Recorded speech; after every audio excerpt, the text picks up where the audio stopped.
Verdade, imparcialidade. Começa agora o programa A Hora da Verdade. A apresentação: Carlos Frederico Gomes. Olá, amiga assinante, estamos iniciando mais um programa A Hora da Verdade na sua TV+, canal 15 da Multiplay, e na sua Litoral TV, canal 5 da NET, não é isso? É isso mesmo. Mas eu tô impressionado com uma loucura, esse país é uma loucura. O Bolsonaro, eleito presidente, no programa passado ainda estávamos, né, antes da eleição, o Bolsonaro eleito presidente, mas eu estou impressionado com as coisas que eu estou ouvindo. Estou impressionado, né? Existem algumas figuras no Brasil que eles querem que o presidente seja do jeito que ele acha que o cara deve ser. O presidente Bolsonaro, ele foi eleito de uma forma totalmente diferente já vista desse país.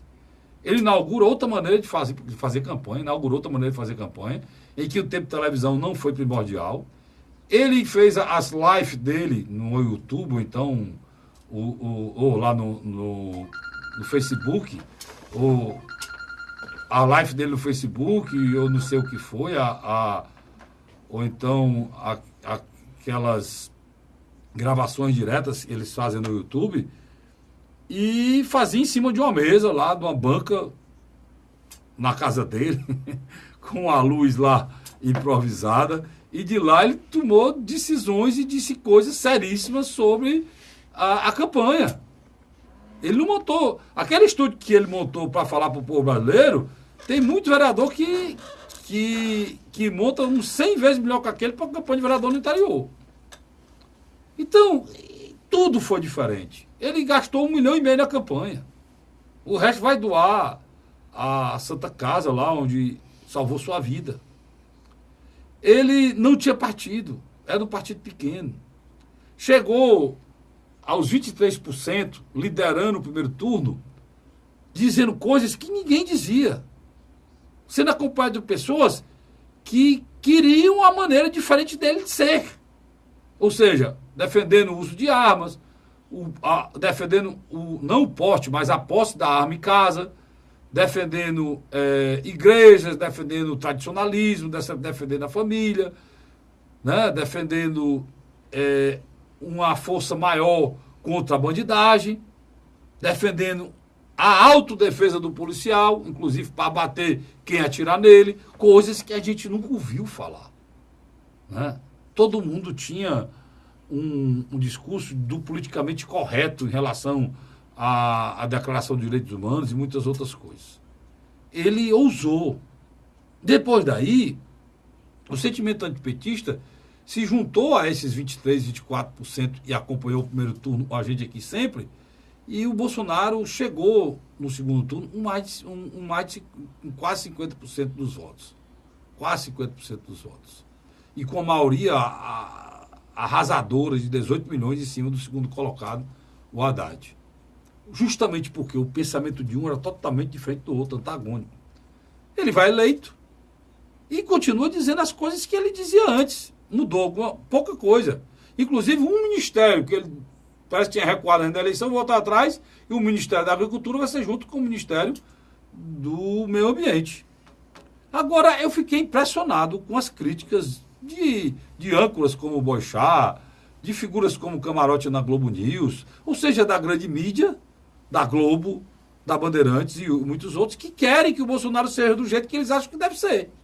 Só que ele não é do jeito que vocês querem ele ser. A crítica agora é porque ele fez uma oração no dia da vitória. O cara passou não sei quantos meses em campanha, numa campanha dificílima, em que ele ia sendo morto.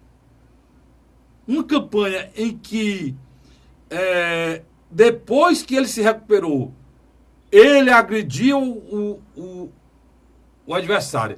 E o adversário o agredia todo dia, inclusive com questões pessoais, né? De um lado e do outro. A campanha é suja, imunda dos dois lados, né?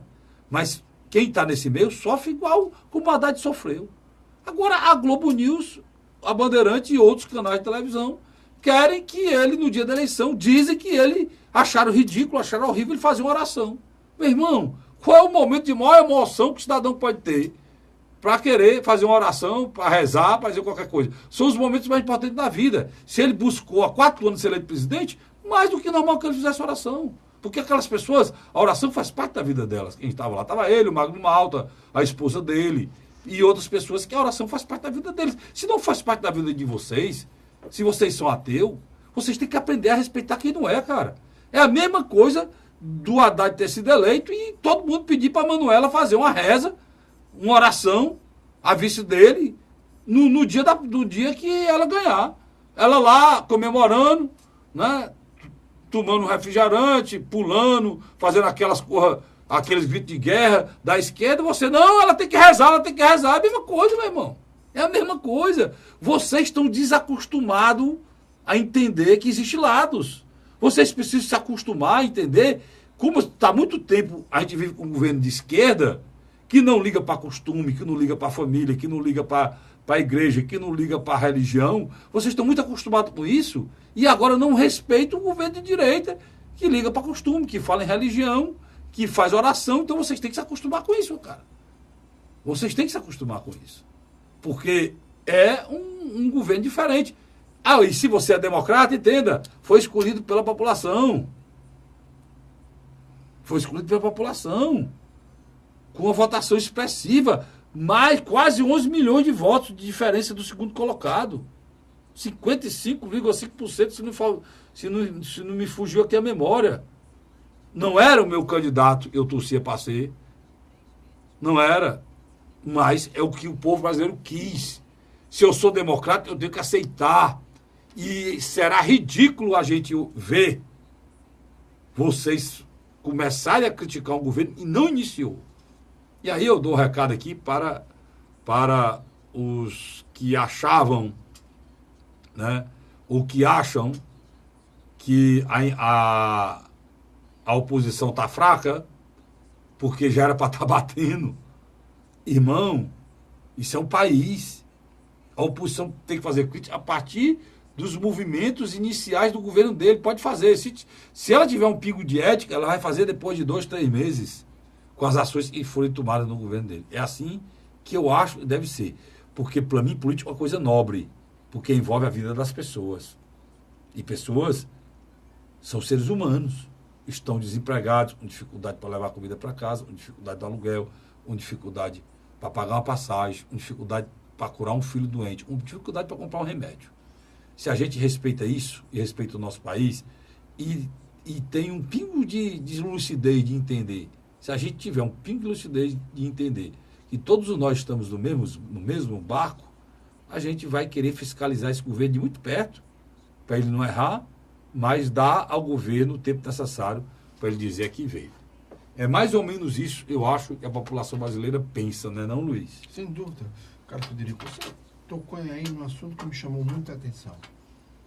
A grande realidade, Carlos Frederico, que Bolsonaro não precisou de Rede Globo, não precisou da Rede TV, Verdade. da Bandeirantes, Verdade. TV Gazeta, nenhuma delas. Ele quebrou paradigmas. Ele criou paradigmas, que é mais difícil. É. Mas tinha um paradigma que ninguém é eleito sem a grande mídia. E isso foi quebrado. E ele criou... Sem o mercado financeiro. Não, o mercado estava do lado dele. O mercado estava. É tanto que as bolsas sobem aí e tal. Mas a grande mídia estava totalmente contra. E toda a elite dos partidos que criaram esse fundo eleitoral para se perpetuar no poder, Isso ele não que foram tinha. retirados pelo voto. Ele não tinha. Por exemplo, figuras como Lobão, no Maranhão. O nosso Eunício de Oliveira do Ceará, o presidente do Senado. Ele não tinha nem isso, Luiz, nem a classe política, né? Ele não tinha governadores, ele não tinha prefeitos apoiando. Ele fez a campanha dele praticamente em casa, Sim. o segundo turno em diante. Nós dois criticamos isso, que ele não tinha palanque estadual. Mas vamos lá. Governador do Rio Grande do Sul, palanque do Bolsonaro. Mas é diferente, cara. Não, deixa eu concluir aqui. O governador do Rio Grande do Sul, palanque do Bolsonaro. Governador de Santa Catarina, palanque do Bolsonaro. Paraná, São Paulo, Rio de Janeiro, Minas Gerais, Bolsonaro. Espírito Santo, questão local. Vamos lá. os 3 estados da região central também, todos ligados ao Bolsonaro. E foi o que aconteceu aí. Ele cresceu nas pesquisas, tinha chance real de ganhar, e vários políticos se atrelaram a ele. Quem é Romeu Zema? Quem é Dória? Quem é... Algum dia Dória foi atrelado a Bolsonaro, mano? Não, Algum dia o PSDB foi atrelado a Bolsonaro? Fez a campanha o partido dele é atrelado a Bolsonaro? Não. Ele brigou com o partido, praticamente. Ele esqueceu o partido. Esqueceu o partido o número 45. E atrelou. Se não tivesse atrelado a Bolsonaro, tinha perdido. A diferença dele lá foi 2 pontos percentuais por o Márcio França. Exatamente. E tinha perdido. Esses outros aí foram na carona. O Zema, lá em Minas Gerais, na carona do Bolsonaro. Total. Concordo com você. O do Rio de Janeiro, o juiz, mesma coisa. Esse foi mais do que o Romeu Zema. Mais porque esse tem um discurso pesado, igual o do Bolsonaro em relação à violência. E se atrelou o filho dele, que era candidato ao Senado, Pronto. e literalmente eles... Agora, o importante é a gente pontuar, é isso que eu estava pontuando aqui no início, Luiz, que é impressionante como as pessoas querem na realidade, eu estou atrás da palavrinha aqui, eles querem tutelar o modelo que ele acha que deve ser o presidente da República. Mas o Estado é laico, mas isso não quer... Tem nada a ver. Não, o Estado é laico. O Estado mas isso não força que o presidente seja laico, não. Exatamente. O presidente não é laico. O presidente e o povo brasileiro, a 70% da população brasileira, quase 90% da população brasileira é cristã. É cristã. Você está colocando desde católicos, então, evangélicos, por que eu estou dizendo isso? Que a religião não pode estar lá? Não, pode não. Mas pode estar o Che Guevara? O pensamento ideológico e o Che Guevara é um mito? Pode estar. Carlos... Pode estar lá o pensamento em que Lenin, Marx, Engels... Até mesmo. Esse pensamento pode estar e colocá-los como um mito a ser seguido? Se você pegar o eleitor tradicional do Fernando Haddad... Não é o cara da classe média. É um nordestino, das pequenas cidades, com menos de 50 mil habitantes, que frequentam tanto a Igreja Católica como as igrejas evangélicas. E eu achei... Para você ver como... Foi até bom você lembrar isso aí, para você ver como o discurso deles estão equivocados. Então, eu achei... Se eles ganharem em 4 estados do Nordeste, não foi 4 estados do Nordeste? Uhum. O eleitor deles é esse católico ou evangélico. O eleitor deles. O eleitor deles vai aqui, do Ceará... A Romaria do Padre Cícero agora, um dia de finado, e vai a Romaria de São Francisco de Assis, lá no Canindé. Entre outras, né? E o que não for Romaria está no culto. Porque a força da igreja evangélica no Ceará é muito grande. E é no Piauí, onde ele ganhou, e é no Rio Grande do Norte, onde ele ganhou. E no Ceará. E no Ceará, onde ele ganhou. Onde a população é mais católica. Então, eles estão mais equivocados ainda. Eles acham com isso que eles estão exercendo um princípio democrático. Não estão. Porque a sua religião, a minha religião, a religião do presidente, interessa a ele, cara. A fé é algo importante. O que você pode falar de laico ou não é quando o presidente pegar dinheiro público e destinar para alguma igreja. Aí eu estarei do seu lado imediatamente, amigo. Como fez, infelizmente, o prefeito do Rio de Janeiro. Pronto, aí tá errado. Aí tá errado. Aí tá errado. Aí tá errado. E pode também, e eu vou defender isso aqui, pode mandar para a igreja, porque... Igrejas que são patrimônio histórico. Não, ou tem trabalho social, né? Igrejas que têm patrimônio histórico, como dar um exemplo, claro, isso é feito na França. Tem lá, na Constituição Francesa, lá nas leis ordinárias francesas, está lá. Ou na Espanha, ou na França, na Europa como um todo. Igrejas que são patrimônio da humanidade, o recurso vai porque tem que manter. Por exemplo, uma igreja como a Notre Dame na França, a igreja de Notre Dame na França, é o patrimônio da humanidade, mano. E a questão que ele arrecada muito com turismo. Pois, claro, faz parte do Estado, né? Mas lá o Estado já fez parte há anos atrás, tudo isso outra coisa, cara. Muitas igrejas católicas e evangélicas têm trabalho na área social, principalmente no combate ao... Eu nem entro aí. Mas estou dizendo, eu nem entro para não dizer que a única coisa que eu estou falando aqui é que essas pessoas precisam entender que esse governo é um governo escolhido pelo povo e é um governo, vai ser um governo... vai tomar posse. E vai ser um governo diferente, cara. Vocês não vão querer que o cara seja igual que vocês acham que deve. Por exemplo, o Boechat é ateu, ele acha que o presidente tem que ser ateu, não pode falar em Deus. Irmão, quando você fala em Deus, por exemplo, eu tenho um verdadeiro nojo de quem usa Deus politicamente. Mas eu não posso julgar o presidente e dizer que ele está usando politicamente. Eu não posso. Ele estava falando do momento que ele quase morria. E usou uma frase lá, lembrando que Deus não escolhe os capacitados, capacita os escolhidos. E o Boechat meteu o pau nele por conta dessa frase. Uma frase simples. Estava querendo dizer com isso até uma frase humilde. Porque se ele se acha incapacitado para governar o país, precisa é uma fase humilde, ele ter essa né, Luiz, a humildade de aceitar isso aí. Me permita aqui uma parte. A verdade é que os recursos de publicidade vão ser todos eles reorganizados. E provavelmente Bandeirante, Globo, Rede TV vão ter dificuldades.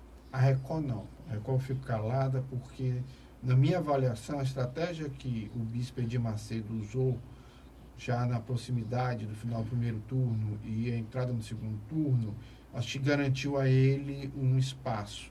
Mas, no geral, esses grandes grupos de comunicações vão ter muita dificuldade. E eu já vi a reclamação, cara. O Sandenberg, o Carlos Sandenberg falando o discurso do Boechat, na CBN. O discurso do Boechat, o Boechat está sendo usado como uma espécie de uma oposição midiática antecipada para sentarem na mesa de negociação lá na frente. Não, mas ele não está fazendo, não. Ele falou na questão... Ele falou mais na questão da questão da teocracia, que podia ter um governo um viés com viés religioso. Não deixa de ser oposicionista. Mas ele não está, não. Ele não está batendo muito, não. Quem batia muito e agora até recuou foi a Globo, porque a Globo está vivendo um momento difícil, Luiz. Tu sabe qual é o orçamento da Globo, macho. Globo News, GNT, Globosat, são não sei quantas. Eu não vou citar o programa aqui da Globo, mas ela fez uma comparação, um tema que ela usou sobre a questão de fascismo, tentando comparar ao Jair Messias Bolsonaro. Esse programa caiu na audiência, mas não foi como a gente não. E a Globo devia entender isso. Parece que a Globo ela não consegue entender o povo brasileiro, não. Parece que tem uma imposição de um pensamento lá, que quer empurrar de goela abaixo o pensamento para a população brasileira sem entender. O pior é que ela tem a audiência e vai perdendo. Por exemplo, aquela novela Babilônia, que teve aquele beijo lésbico lá, né? De duas senhoras já de idade, aquela novela foi um recado grande para a população. Nessa brincadeira, eles tiveram que explodir um shopping center no meio da trama para matar vários personagens, entre eles esse casal de lésbica. Eu não sei, eu não assisti a novela. O que eu sei é que a novela despicou a índice de audiência jamais. E a novela acabou antes de começar. Do período. Você pega, por exemplo, a Record. A Record, essa brincadeira dela das novelas bíblicas, só vem crescendo a audiência. O SBT usa novelas onde recupera um pouco da inocência dos anos 70 e 80. E também tem audiência. A gente não está nem dizendo isso não, Luiz. Eles podem fazer a novela que quiserem. O que eles não podem é impor essas coisas a milhões de brasileiros. Isso é imposição. Isso é imposição. Por exemplo, existe horário para você passar 10, 20, 30, 40 beijos lésbicos. Precisa existir horário. Não é naquele horário daquela novela, né? Que tem criança e tem senhora. E a Globo não entendeu isso e ela está perdida até agora. Agora vai ter um problema muito sério, porque eu vi, eles questionaram na entrevista que ele deu à Rede Globo Televisão, você lembra aquela entrevista que ele deu, o Jair Messias Bolsonaro? Agora... Hoje da facada. Não, a última, agora já como eleito, eles tocaram no assunto da Folha de São Paulo. E ele ele pegou pesado da Folha de São Paulo. Ele disse que é um jornal que mentiu e ele não, no governo dele, ele não ia fazer publicidade de jornal que mentia. A história daquela senhora que a Folha botou como funcionário fantasma dele, que morava lá em Cabo Frio. E aí o empresário que e ela estava de férias. E o empresário que investiu nas redes sociais com os robôs para aumentar a campanha do Bolsonaro. Também foi Folha de São Paulo. Esse processo também, e ele falou. Quando ele terminou de falar, o Bonner pegou, fez uma meia-culpa, assim, fez uma defesa da Folha de São Paulo. Fez por quê? Ali explicar por que é que fez. Fez porque a Folha de São Paulo e a Globo, eles são muito parceiros, né? Os herdeiros do Roberto Marinho e do Frias, eles são parceiros hoje. Todos dois já morreram, o Frias morreu no ano passado, e o Roberto Marinho morreu há um bom tempo. Há um bom tempo. E eles hoje são parceiros. Inclusive, várias pesquisas foram feitas. Conjunto ele, Folha de São Paulo. Folha de São Paulo. A Globo também, o Estado de São Paulo. E defendeu. Mas o Bolsonaro não disse a Globo, mas ele deixou claro que jornais mentirosos e grupos de comunicação mentirosos não receberão. Aí o que é que aconteceu no outro dia, Luiz? Tu assistiu? Rapaz, foi o Camarote na CBN criticando, foi o Carlos Sanderberg criticando, que tinha que mandar, não podia ser assim, o presidente não era o dono do dia da publicidade. Eles já são dono do dia da publicidade, não é o presidente não. Aí houve outra reclamação espetacular que eu vi, foi o seguinte, que o governo estava falando em fazer clientelismo, presolitismo, com o dinheiro, fazer chantagem com... Deixa ele só interromper aqui, daqui a pouco a gente vai entrar no segundo bloco, mas deixa ele interromper. Muito petista deve estar feliz, né? Que era o sonho deles, era ver a Rede Globo sem verba publicitária do governo federal. Eu acho que vai ter. Agora, os bilhões que o PT passou para ela... Não vai ter mais, não. Não vai ter mais, não. Certo, e tem mais uma coisa. Eu acho que o Bolsonaro devia aproveitar para democratizar os recursos da mídia, né? E não só é a grande mídia que existe, não. Isso daria um programa todinho. Não é democratizar, né? Como os petistas querem, não, cara. Em amordaçar e tirar a liberdade da gente, não. É democratizar, assim, atendendo televisões como a nossa aqui. Nós fazemos aqui esse programa para 2 canais. De 2 canais que a gente faz aqui, 2 canais de televisão fechada, muito visto aqui. E aberto no YouTube. Os 2 principais, NET e Multiplay. E aberto. A gente não tem publicidade de nada. Por quê? Do governo federal nem sonha. Por quê? Porque o governo federal parece que ele existe para Brasília. Ele não olha o Brasil como um todo. E deveria olhar, pulverizar. Né? Aí você vê, a Globo levou quanto, Luiz? A Globo leva entre 40% a 45% da verba. É brincadeira, né? Por isso que eles querem ser o dono do mundo, né? Por isso que eles querem dizer como é que as pessoas têm que ser. E aí o Bolsonaro ele tem, Luiz, até faz justiça o Luiz Andil em primeiro bloco, o Bolsonaro ele tem muita coisa que ele devia aproveitar a oportunidade para mudar no Brasil, se ele quisesse mudar. Como é que você pode fazer isso? O presidente faz isso no início do mandato, exatamente agora. Ele tem uma carta branca da população no primeiro ano. Se ele souber usar isso, ele pode mudar o nosso país em muito, né? Vai depender da vontade dele e da liberdade dele de tomar as decisões para o bem do país, que não sejam decisões para o bem de alguns. E, na realidade, todo presidente que chega ao poder, ele chega tão comprometido, e não é o caso dele, né? Tão comprometido que ele chega engessado. Até os cargos estão engessados. Por exemplo, eu acho que ele teria uma chance enorme de mudar todo esse processo. Eu vou falar sobre Jair Messias Bolsonaro, de novo no próximo bloco. Mais especificamente do cearense Ciro Gomes, né? Também do Ciro Gomes, mas mal falar Jair Messias Bolsonaro, que eu quero aqui de público fazer aqui render aqui uma homenagem ao Luiz, que o Luiz, desde o início desse processo eleitoral, ele sempre acreditou na eleição do Bolsonaro. E colocava, até eu brincava para ele, dizia que ele era eleitor do Bolsonaro. Então, Luiz enxergou lá atrás, quando ninguém acreditava, né? Ou até tem uma frase do Lula não dá para ser comentarista político, não. Eu não acertei não, que eu também não acreditava, mas eu sempre botei com uma possibilidade grande, porque eu sempre dizia que eu não sabia o que seria essa eleição, que ela era escura, né, Luiz, que a gente falava. Então, por isso que eu levava sempre em consideração o Bolsonaro. Né? E o Luiz acreditou desde o início que seria capaz. Então, e é interessante que entre os eleitores bolsonaristas, tanto do Ceará como de Fortaleza, eu sou visto como um comentarista simpático a esse público. É interessante isso. Porque você fez a leitura correta de uma candidatura que estava sendo posta. Eu acreditava... Eu acreditava numa coisa nova, mas eu acreditava em atores mais conhecidos, como o próprio Ciro, né?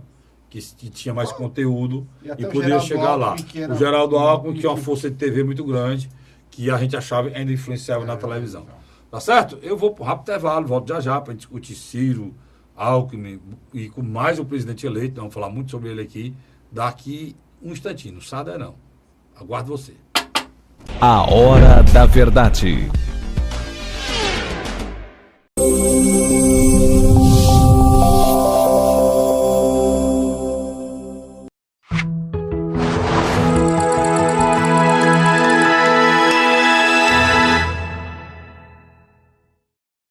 A Hora da Verdade. Estamos de volta com o segundo bloco do seu programa, do meu programa, do nosso programa Hora da Verdade, na sua TV Mais, canal 15 da Multiplay, e na sua TV Litoral, ou como você queira, o meu cinegrafista está dizendo, Litoral TV, canal 5 da NET. Não é isso, Vicente? Vicente, agora eu corrigi. Você foi pensar, eu já corrigi, viu? Ô Luiz, o Ciro, aí foi eu que acertei, né, cara? Eu fiz um vídeo, todo mundo dizendo que o Ciro ia apoiar o Haddad, sei o que, vamos com calma, que o telespectador talvez não compreenda. O Ciro ia chegar na sexta-feira, dia 26 de outubro. Foi programado para ele chegar mais ou menos 20 horas, mas o voo atrasou e ele chegou perto das 23 horas. Mas você, na própria sexta-feira, de quinta para sexta, na realidade, você foi no seu canal do YouTube, gravou um vídeo, na qual você dizia que o Ciro deveria ser um cara coerente com a sua própria história e ver o tratamento que o Partido dos Trabalhadores e o Fernando Haddad, Lula e Gleisi Hoffmann fizeram com ele no primeiro turno, evitando que o PCdoB se aliasse a ele, que o PSB, esse especificamente, já estava quase fechado com ele, não foi porque o Lula interviu, e que ele raciocinasse e visse se era vantajoso para o mesmo estar no mesmo barco de Fernando Haddad. E a gente acertou, ele não foi, muita gente teimou comigo, inclusive uma discussão que eu tive com vários amigos na Assembleia, explicando para ele, eu não fazia parte, assim, do caráter do Ciro, ele aceitar aquilo de bom. O que é o seguinte, na realidade o PT fez o Ciro de gato, mas não fez de sapato. Eu sabia que fazia de gato, mas de sapato é uma frase antiga que os nossos avós usavam e usam e a gente aprendeu. Eu sabia fazer de gato, agora de sapato não. Então, o Ciro tinha um limite, e eu sabia que o limite tinha acabado. Tinha plena certeza que tinha acabado. Ele não ia pedir voto para o Haddad. Porque se ele pedir voto para o Haddad, na realidade estava pedindo voto para o PT. Esse é o grande ponto. E o PT não foi correto com o Ciro. E não foi correto com o Cid, irmão dele. Muita gente reclamou daquela frase do Cid e tal, a gente já falou aqui sobre isso. Mas o Cid é um dos poucos caras fora do PT que pode dizer, fazer uma meia-culpa com o PT. Um dos poucos. Por quê? Porque o Cid tem história ajudando o PT para isso. Vou lembrar aqui para vocês. O Cid se elegeu prefeito de Sobral e o vice dele era Dilson Aragão, do PT. Primeiro vice. Se elegeu prefeito de Sobral e o vice dele era Dilson Aragão, do PT. Foi para o segundo mandato. O vice dele era o Veveu, do PT. Saiu do mandato. Elegeu o Leônidas Cristino. O vice, de novo, continuou do PT. Saiu o Leônidas Cristino. No meio do segundo mandato. O vice virou prefeito do PT. E foi reeleito prefeito pelo PT. E passou 6 anos, né? 4 anos. 6 anos. 6 anos como prefeito. Cid Gomes sai da prefeitura, vai para o governo do estado. Quem é seu vice? Professor Pinheiro. Professor Pinheiro, do PT. Cid Gomes sai do governo. Lançou quem para substituí-lo? O deputado estadual e ex-secretário Camilo Santana, do PT. Cid Gomes, antes disso, Luiziane Lins era candidata à reeleição. Ele, governador do estado. Luiziane Lins completamente desgastada, inclusive nas pesquisas. Ele contraria a família, não apoia a cunhada, Patrícia Saboia. Mãe dos seus sobrinhos. Mãe dos seus sobrinhos, e apoia Luiziane Lins. Ciro Gomes e Tasso Gereissati têm uma aliança inquebrável, um respeito mútuo. Um dos poucos casos em que o criador e a criatura são Permanecer unidos. unidos, iguais como almas gêmeas, os dois. Isso é quebrado. Quebrado por quem? Por Cid Gomes, que atende o Lula e lança 2 candidatos ao Senado indicados pelo Lula, senador Pimentel e senador Eunício, e derrota Tasso Gereissati por cima da vontade de Ciro Gomes. Vocês já viram aqui, na quantidade de eleição beneficiando o PT. Agora, mais recentemente, o irmão dele, Ivo Gomes, é candidato a prefeito de Sobral. Quem é o vice? Petista. Outra petista. A mulher lá petista, lá, não sei quem é. Então, esse cara podia falar alguma coisa. Mas o da Sela é do PDT. Hoje. É petista. Mas o DNA é petista. É a vice-governadora do Camilo. Mas ele foi pro PDT porque ele já era petista, né? Aí tira 2. Esse cara, talvez sou o único Cid Gomes que, com esse histórico, poderia dizer alguma coisa, algum conselho. Ele não conseguiu. Dizem quem estava lá que ele só não apanhou porque tinha gente protegendo na saída do... Agora, só para o telespectador não se perder um pouco, você está falando do evento do Marina Park. Isso, o evento do Marina Park que o Cid falou aquelas coisas. Então, eu estou querendo dizer com esse histórico que se o Cid tem todo esse histórico com o PT e fizeram tudo isso com o Ciro, olha, o problema não é enganar. O problema, João Paulo, o meu querido Luiz Cláudio, não é não apoiar. O problema é você projetar, você dizer que vai apoiar e depois puxar o tapete. Foi o que foi feito com o Ciro. O Ciro e o Cid foram à rua dizer que foi golpe contra Dilma Rousseff. Meses depois estava lá o PT apoiando a eleição de Eunício no Senado e a eleição de Rodrigo Maia na Câmara. Depois que o fato acontece é que a gente vai saber as verdades. Lá no dia das confusão no Marinas, ele disse que a Dilma só não foi eleita senadora por aqui, e teria sido, porque o Lula disse que a vaga daqui era do Senado, era do senador Eunício. E não aceitou que a Dilma fosse lançada aqui, e ela foi para Minas Gerais e perdeu. Cid disse isso lá.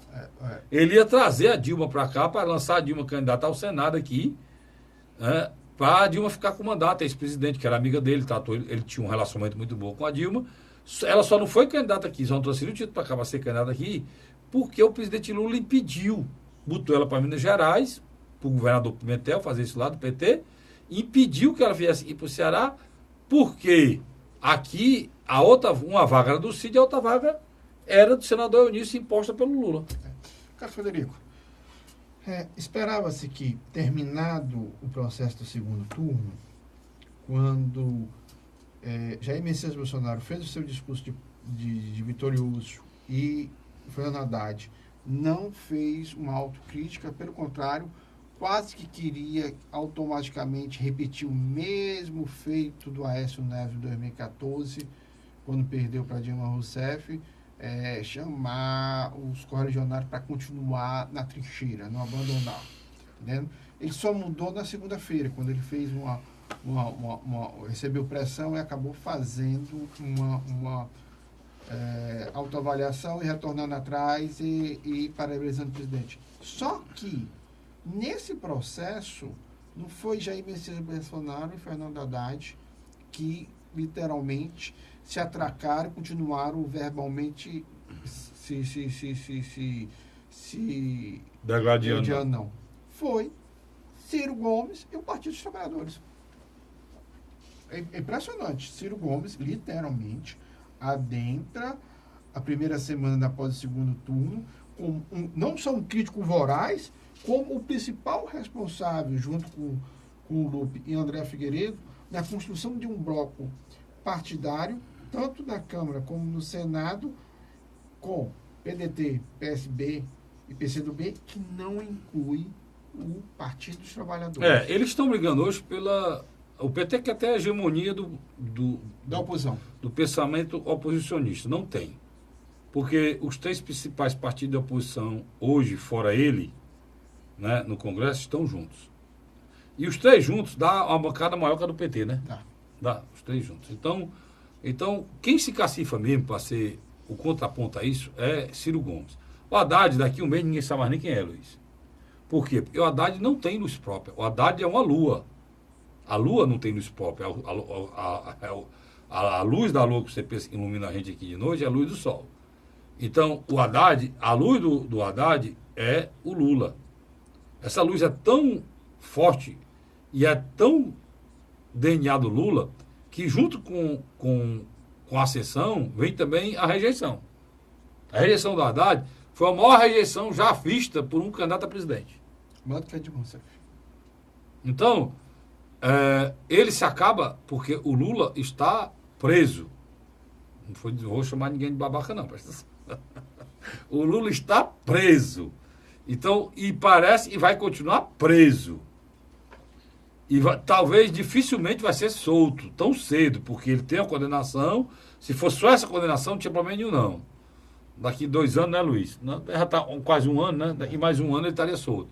Mas só que vem outra condenação e mais outra condenação aí. Agora. Novembro. Agora, antes do final do ano, vem a segunda condenação. Que deverá também ser agora no começo do próximo ano, então, pela segunda turma. E lá no PT é uma briga de foice. Segunda instância. Lá na PT é uma briga de foice, o Lula se preocupou com a Haddad, porque a presidente do PT, a Gleice Hoffmann, é muito arrogante, prepotente, que é o fígado do Haddad.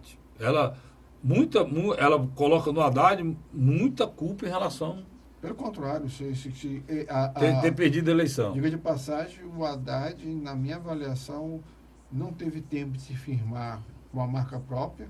O pouco tempo que ele teve no segundo turno, ele ainda tentou fazer alguns termos mesmo milagre. E se não fosse a rejeição ao Partido dos Trabalhadores, ele teria tido uma votação maior. E pois não é. foi por causa disso. Agora, Carlos... Ciro se cacifa, só para terminar o raciocínio, para ser o líder da oposição contra o governo do Jair Bolsonaro. E tem mais. É muito feliz. E na primeira frase que ele falou sobre isso, ele disse que não vai fazer uma oposição sectária e raivosa como a do PT, não, né? Ele disse que vai fazer a semelhança... o Cid já tinha dito, né? Ele repetiu, vai fazer uma oposição com responsabilidade. E isso não é nem um favor, nem eu vou elogiar o Ciro Gomes por isso, não, que isso é obrigação.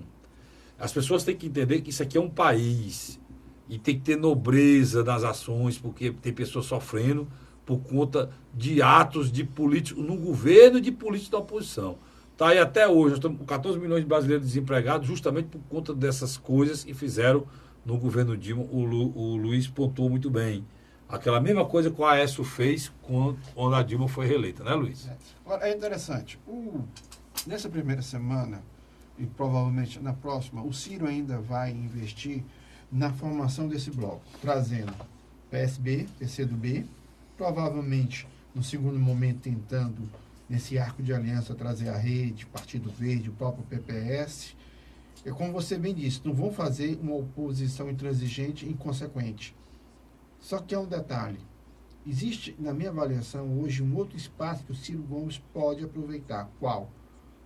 É tentar atrair Geraldo Alckmin, o atual governador de São Paulo, Márcio França, e os tucanos que não querem estar sobre o comando de João Dória a partir do próximo ano. João Dória deixou bem claro que vai, literalmente, fechar uma aliança administrativa e política com Jair Messias Bolsonaro. Então, eu acho que o Ciro tem essa oportunidade de se fortalecer e criar um grupo mais amplo, principalmente com força em São Paulo. Está querendo ele leve os paulistas, os tucanos descontentes lá para o PDT. Para o PDT, e aí, inclusive, Tasso Ribeiro Gereissati? Eu acho que sim, mas aí eu acho que no terceiro bloco a gente vai afunilar essa discussão. O Luiz está... Vamos trazer o Gonzaga Mota para cá para dizer que a política é dinâmica? Nossa, com certeza. A gente volta já aí, não sai daí não. Daqui um instante eu estou de volta falando de alguns assuntos locais e mais essas coisas que o Luiz está inventando aí. O Luiz é metido como é que é? A pitonisa. Guarda aí. É interessante que poucas pessoas sabem que é pitonisa, né? A Hora da Verdade.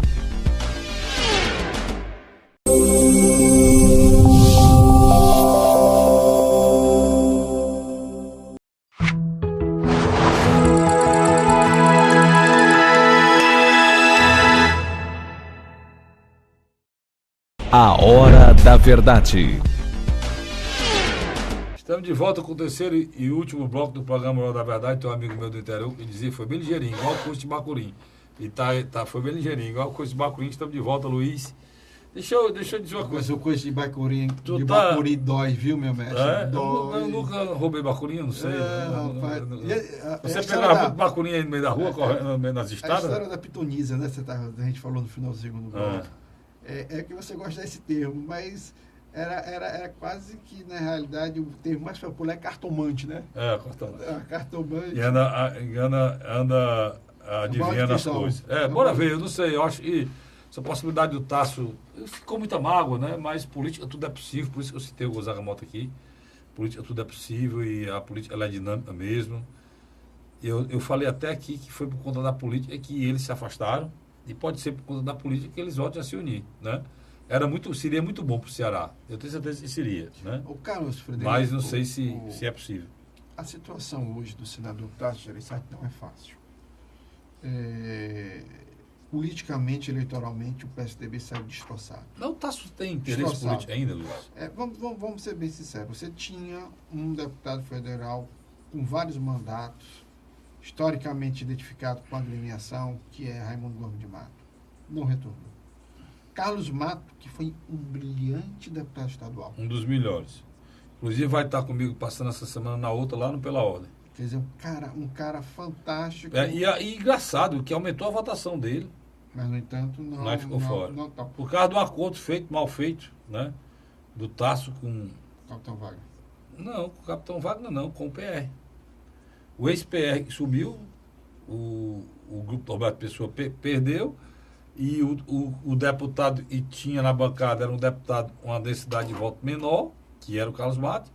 Tasso Gereissati pega dois ex-membros do PR. Dois ex-membros do PR, dois tubarãozão grande do PR e bota dentro do partido, né? Que tomaram a vaga.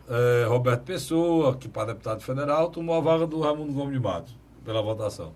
E a filha dele tomou a vaga a filha dele e o outro...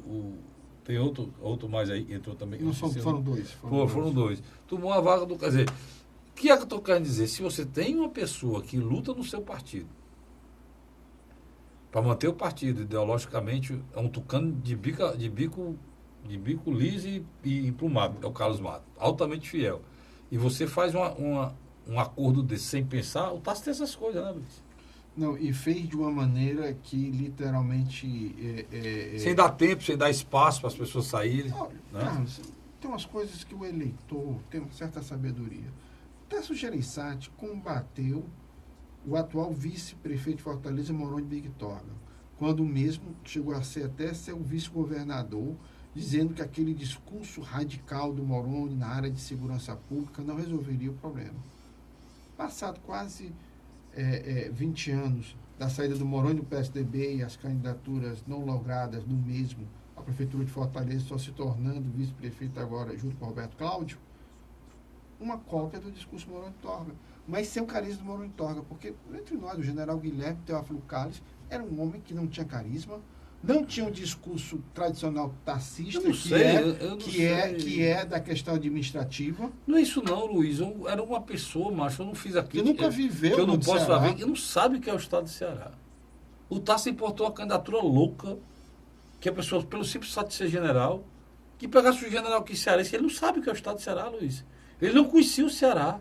Ele foi conhecer os estados, os municípios, os distritos aqui do Ceará em plena campanha, cara. Isso não existe. Quer dizer, eu não sei, eu não consegui entender aquilo, tá certo? Por isso que o Tasso perdeu grandes amigos que eram fiéis e gostavam dele, como Fernando Hugo, saiu do partido na eleição passada. Marcos Calles saiu do partido na eleição passada. Rapaz, se ele quisesse fazer isso com o Carlos Mato, se ele tivesse lançado o Carlos Mato candidato a governador, o Carlos Mato tinha tido uma votação espetacular. Eu garanto que era 3 vezes a do general aí. Carlos Matos. Você não tem o menor dúvida sobre isso. Pelo discurso, pela coragem, pela determinação. Se ele tivesse pego o Luiz Pontes, que não sei nem se foi candidato a alguma coisa, não foi? Tinha sido muito melhor. Uns 4 PSDBistas. Se o Tasso Gereissati... Até mesmo aquele... A Mayra.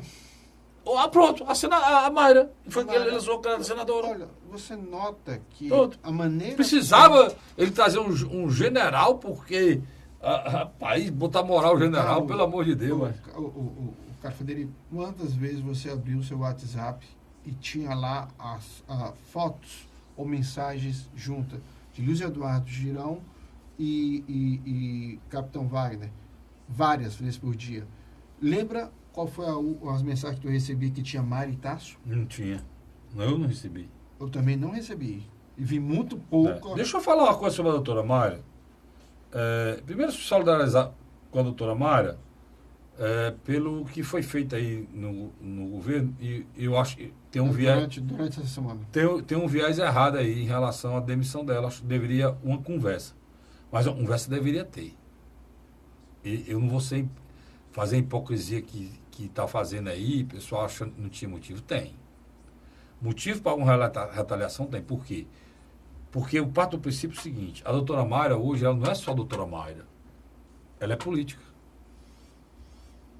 Ela foi candidata ao Senado. Boa votação. Né? Ela ter sido candidata antes de dizer alguma coisa? Não. Não. Ela foi candidata ao Senado. Então não é mais a doutora Mayra que atende as pessoas lá e que filma o descaso do governo. Não é só a doutora Mayra médica. É a doutora Mayra médica. Mulher. E a doutora Mayra mulher, médica e política. Então, se estivesse lá, sentado lá na emergência, esperando para ser atendido de uma forma degradada, eu não queria que a minha imagem saísse por aí, em rede social, em todo canto, sem a minha autorização, não. Eu não queria, não. Eu não queria, não, doutora. Sinceramente, eu não queria, não. Principalmente porque ela está sendo e vai ser usada politicamente. Como usam politicamente essas imagens.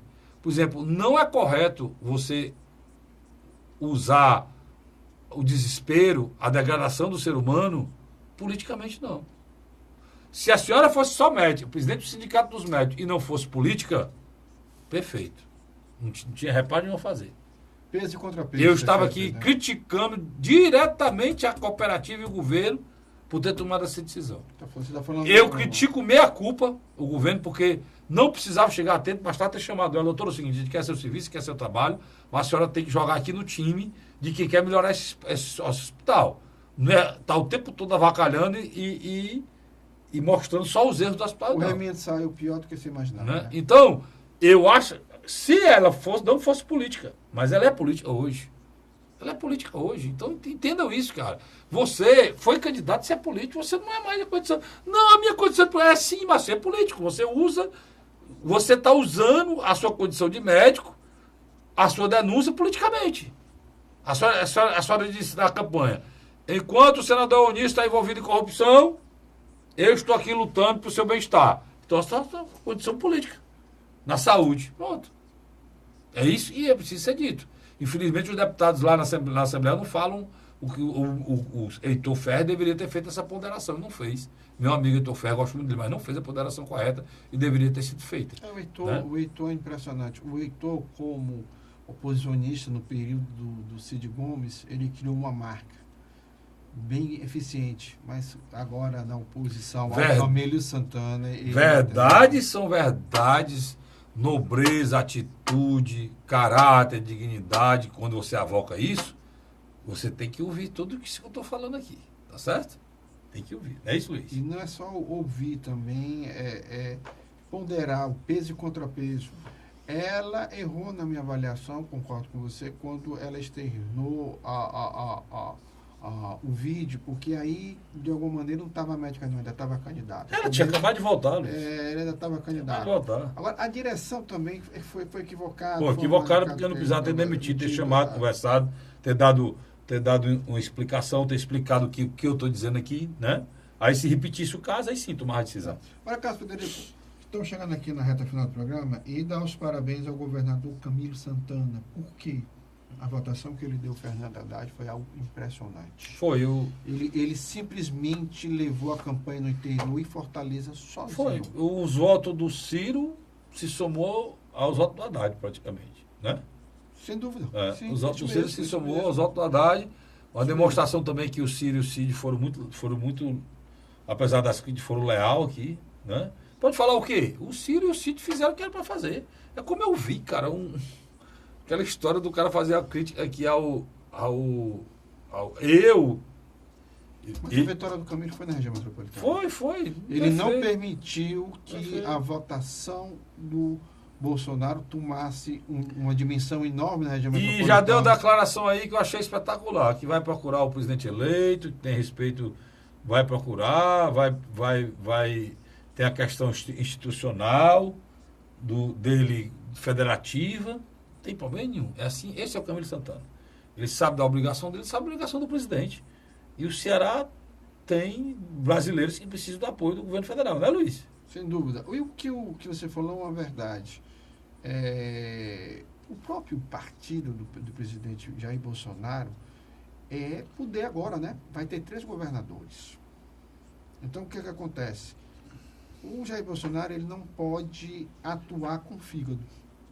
Ele vai ter que ver a questão da reforma fiscal e ver a situação dos estados. O estado do Ceará passa por uma crise, mas uma crise gerenciada. Não atrasou o salário, tá entendendo? Tem capacidade de conseguir empréstimo até no exterior. E eu tô com a ilusão, Luiz, pode até ser que eu esteja errado. Os passos que ele está dando, ele vai conseguir. O próximo ano não vai ser catastrófico como a gente pensa, não. Eu acho que ele vai conseguir, no mínimo, muitos recursos externos, porque ele parece que vai manter o presidente do Banco Central. Está falando e vai fazer uma coisa que o mercado sempre quis. É uma coisa que eu discordo, tudo isso eu discordo, acho tudo isso errado. A independência do Banco Central. Ele vai tornar a independência do Banco Central e isso vai dar ao mercado internacional uma coisa muito séria. Eles vão dizer, rapaz, o Brasil está ficando do jeito que é para ser. Então eles vão investir aqui dentro. Pedro Malano, Fernando Henrique Cardoso e a figura do Henrique Meirelles como presidente do Banco Central no período Lula nunca tiveram uma força como Paulo Guedes terá no início do governo. Pois é, Paulo Guedes vai ser ministro da Indústria e Comércio, ministro da Fazenda e ministro do Planejamento. É um super ministério que vai poder fazer. Inclusive, ele falou essa semana já, se o presidente do Banco Central, que é um nome difícil, eu me esqueci aqui agora, quiser continuar, vai continuar, o que está lá, inclusive conseguindo um mandato. Não conhecido quando presidente. É um mandato diferente do presidente do Banco Central, que não coincida com o mandato do presidente para não ter influência de eleição em relação à economia. A economia fica estável. A segunda coisa que é importante a gente pontuar é que ele tem a amizade e já a demonstração do apreço do Trump. E é muito fácil botar investidor aqui dentro, o presidente Trump. Né? E outra coisa... E como o Brasil vem de uma recessão, se entrar aqui um dinheirinho grosso aqui dentro, né, o Brasil pode crescer de uma forma estupidamente, assim, rápida, e a gente ter, porque a gente vem de uma recessão, né, a gente ter um crescimento razoável no próximo ano. O secretário do Tesouro Nacional, o cearense Mansueto de Almeida, tudo indica poderá também continuar. Será ser o segundo homem na área econômica. Pois é, ele tá aproveitando peças, pessoas técnicas que têm o respeito do mercado lá fora. E eu nunca vi bicho importante de mercado. Mercado não volta, mas você fala em mercado. Você que brigou com seu cunhado, brigou com seu irmão, quase batia na sua mulher por causa e a sua mulher quase lhe deu os tabertos por causa de política. Você discutiu com o seu cunhado, brigou com o seu sogro. Pois você, meu filho, é um abestado. Um idiota, um imbecil. Não fica com raiva de mim, não. Por quê? Porque eu não vi falar em você nem um instante. Eu só vi até agora quem ganhou a campanha falar do mercado. O mercado vai gostar disso, o mercado vai gostar daquilo, o mercado vai gostar disso. Quem tem poder é o mercado. O mercado financeiro é quem manda. Hã? E você que estava brigando feito besta. O mercado brigou com ninguém. Eu gostei da sua respiração aí falando palavra cunhado. Cunhado, você brigou com os cunhados. Pois é isso, essas coisas que é preciso que a gente entenda. Que o cara ligou para mim essa semana no meu programa de rádio e disse assim, Cássio Frederico, não, mandou um WhatsApp, disse assim, Cássio Frederico, é impressionante como você adivinha as coisas. Tudo que você disse que ia acontecer depois vai acontecer, não é. Eu não adivinho nada, meu irmão. Eu só tenho várias eleições que eu acompanho. E é a mesma coisa. É empirismo. É a mesma coisa. Você precisa entender as coisas como elas são. Quem está sendo consultado, preocupado agora é com o mercado, não é com você. Você não viu falar ainda, reforma da Previdência, para agradar quem? O mercado. Reforma tributária. Mercado. Você vai falar alguma coisa da segurança que iria atingir você? Até agora ainda não, depois. Primeiro o mercado. Da saúde, se eu falar alguma reforma? Não, depois. Primeiro o mercado. Né? O mercado é que manda. E por ele ir por essa área, que era o que eu discordava dele como presidente, eu acharia que a gente tinha que ter uma visão de um país mais humana, né?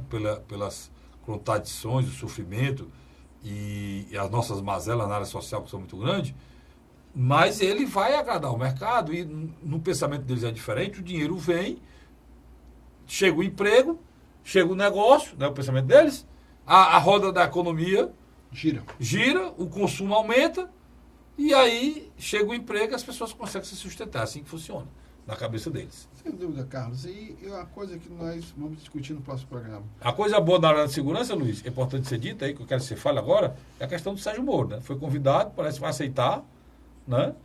Mas aí Justiça também, e Segurança, o superministério também. Mas aí tem um detalhe aí um pouco eleitoreiro, né? A questão que você está colocando é importante, é você entender o seguinte, o juiz Sérgio Moro, ele foi responsável por toda essa transformação que houve na sociedade brasileira.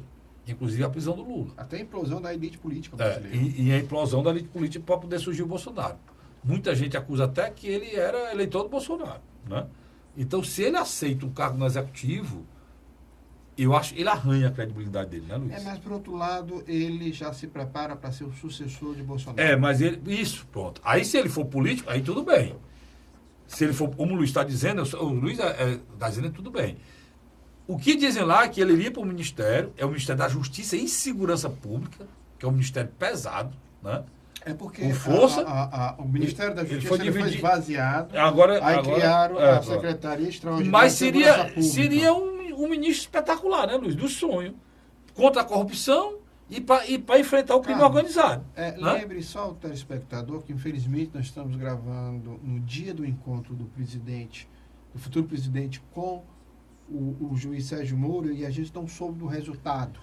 Então a gente está aqui só especulando, felizmente. Aí está especulando. Se não der certo, você esquece tudo que ele disse aqui. Agora, o próprio fato dele conversar sobre isso tem esse lado. Por outro lado, ele iria passar 2 anos nesse ministério, fazer o que tinha que ser feito, arreitar o país, e depois ir para a vaga do Celso de Mello e vai se aposentar em 2020. Eu vejo diferente. No Supremo Tribunal Federal. Eu vejo. Mas o Luiz já está vendo outro viés. Ele fica até o final e seria candidato a presidente no lugar do Bolsonaro. Porque o Bolsonaro defende o fim da reeleição para presidente e é interessante. Defendia, né, Luiz? Tem que saber se continua defendendo. Não, mas na minha avaliação, com a entrada do Sérgio Moro, ele já teria não só um sucessor natural, como ia reforçar esse movimento neoconservador hoje na sociedade civil brasileira. Está faltando 1 minuto e 30, eu avisei até, ele apontei para o meu cinegrafista, que tem um bicho aqui, quando o nome está parando, ele começa a apitar.